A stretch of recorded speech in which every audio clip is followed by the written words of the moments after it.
Kenapa demikian? Karena kita misalnya tidak mengenal senjata api. Itu umumnya amat menyumbang pada rendahnya angka pembunuhan. Dan yang kedua adalah bahwa kita juga tidak mengenal yang kita sebut sebagai gang war atau perang antar geng, di mana anak-anak muda itu lalu amat volatile, amat ganas dalam rangka tindakan kekerasannya. Seperti di Brasil ya, betul, Filipina. betul. Jadi yang mungkin terjadi adalah kejahatan pembunuhan yang bersifat spontan, aksidental, dan bahkan kalau kita kembali pada kasus yang kedua, itu ada konteks random nampaknya, ya. Dengan kata lain, si pelaku itu nampaknya menunggu siapapun yang lewat di situ dan kemudian lalu menghabisinya, sehingga tidak ada unsur perencanaan, nampaknya begitu. Ini pertanyaan kelihatan naif.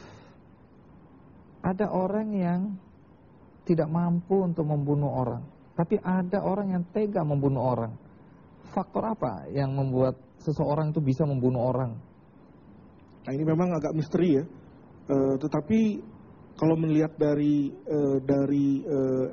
etiologinya atau penyebab kejahatannya, maka memang semua orang sebetulnya mampu untuk berbuat itu.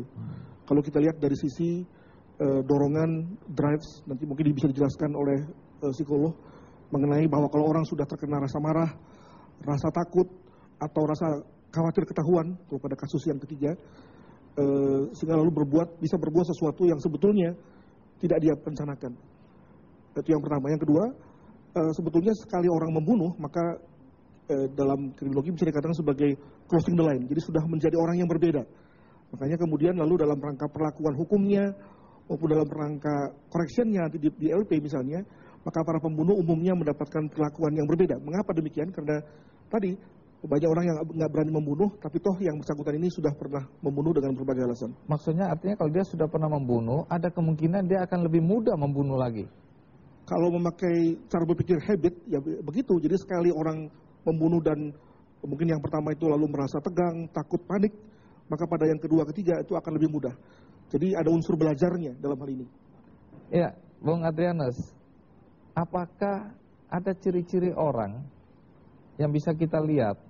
Apakah dia punya bakat untuk membunuh orang lain? Atau sama sekali tidak bisa dilihat ciri-cirinya? Saya berpendapat sebaiknya kita tidak usah mencari hal itu ya, karena umumnya yang kemudian dijadikan sebagai dasar orang untuk menilai adalah lebih kepada tampilan perilaku, tampilan atau ciri-ciri seseorang. Kita jangan menilai orang hanya dari tampilan, karena nanti orang yang kemudian kita curigai sebagai calon pembunuh adalah orang yang wajahnya jelek, orang yang memakai rambutnya akar mahal, kribo gitu ya. Baik.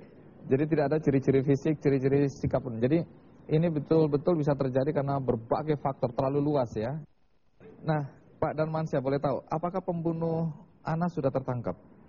Sebelum ini ada 2 orang yang pernah ditangkap oleh polisi, kemudian sudah pernah diadakan rekonstruksi awal katanya. Tapi beberapa hari yang lalu istri saya suatu keperluan ke Polsek Kelapa II Tangerang, ternyata 2 orang yang tersebut dibebaskan.